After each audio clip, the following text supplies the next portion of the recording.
In this video, we will learn how to add table filters in Excel sheet.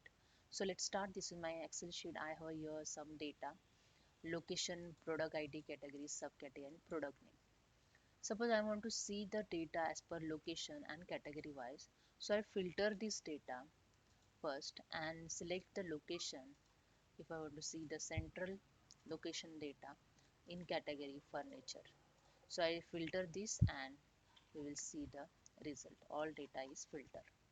So there is a one way you can easily filter your data, one click only. So let's see. First, clear this filter. Select the full data, Control A. Convert the data in table. To press the Control T. So I press the Control T and click on OK. The data converted in table. So then click on the Insert tab. Here you can see the option Add Slicer. In Slicer, you select your filter option. So I select the location wise filter and I want the categories. Okay, just click on OK. Here you can see the two filter slicer is added here.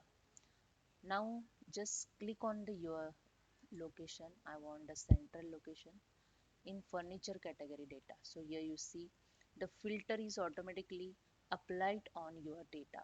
If you select the east and office supply category, then you see the office supply category is filter apply with the east location. So hope you understand. If you like this, please subscribe my channel. Thank you so much.